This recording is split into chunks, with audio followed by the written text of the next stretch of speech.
In this video, I wanted to show you how to solve a linear programming problem in two variables in Desmos. So this only works for two variables because we only have two axes in this coordinate plane, and so we only have the ability to plot two variable functions. So it's limited in that sense, but it's nice because it makes solving these problems a lot easier. So I'll show you how. So the first thing we're going to do is we're going to plot our feasible region, basically the set of all points that satisfy our constraints. And of course, one of the evident, obvious constraints is that both of these variables have to be greater than or equal to 0. So in our case, x has to be greater than or equal to 2. So I'll plot that one first just to show you what happens. So that is everything in that green region corresponds to where x is bigger than or equal to 2. So for example, this ordered pair, which is the point 5, 5, the x value, which is 5, is bigger than 2. And so that point satisfies that constraint. Our next constraint is we can do y is greater than or equal to 0, but I don't know, it just makes the graph too convoluted. So I'll just unplot that for a second unless I need it later on. So far I know that I'm just focusing on the first quadrant. 2x plus 4y less than or equal to 40. Okay, so now I see that the region where both of these overlap, that basically anything under the purple line works for satisfying where 2x plus 4y is less than or equal to 40, but in order to satisfy both the green constraint and the purple constraint, I just need the region of overlap. So I'm only interested in this triangle here that is formed by that overlap. Plug in my last constraint, which is x plus y greater than or equal to 13.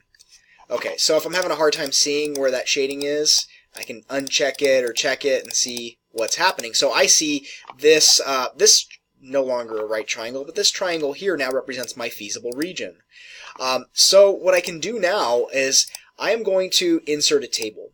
And the reason I'm going to do this is because in the first column, I am going to call that, I'm going to leave that called x1 and y1. You can't relabel these.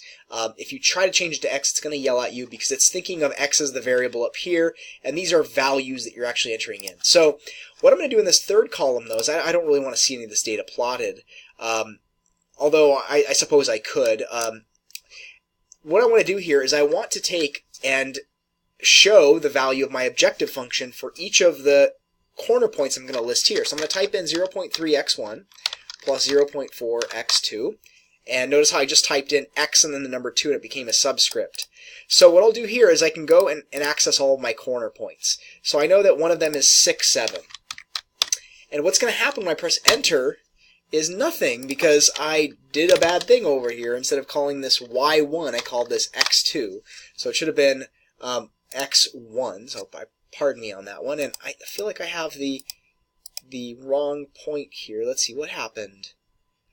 Okay, so it's trying to plot that. We don't want to plot the value. So in this case, if this is profit, this says if I produce 6 units of x and 7 units of y, then I'll have a profit of 4.6.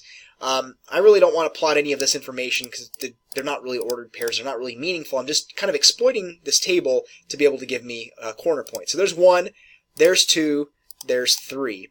So when x is 13 and y is 0, my objective function has a value of 3.9. So clearly, so far, I see that the corner point 6, 7 is more optimal than the corner point 13, 0 because it produces a larger profit.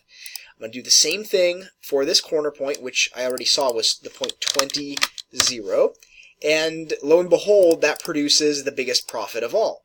So of all these three corner points, I can tell that the corner point 20, 0 is the one that optimizes my objective function subject to all of these constraints.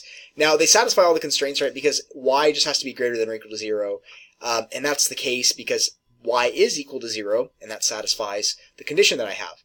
So that's how you would do solve a linear programming problem in Desmos. Now, it doesn't really matter which of these pieces you do first, although plotting the constraints you would have to do before you can fill out the table, but you can insert the table whenever you want. You just go down here and press the plus sign, and you can insert a table that way. And then if I want to show that as well, I can, but that's not going to really do anything. That's just going to show an extra region. If you already know that this is the region, you just don't like all the overlap, after you've noted, see, that looks really scary. Once you've noted that it's that triangle, if you change these back to equal signs, it just might make it visually a little bit more pleasant. I do that, and I change this to an equal sign, then it makes it just, you know, a nice clean white graph. But that's just a little tip that you can use to help you. So that's it for this video. Hopefully this has been helpful, and hopefully this helps with problem solving linear programming.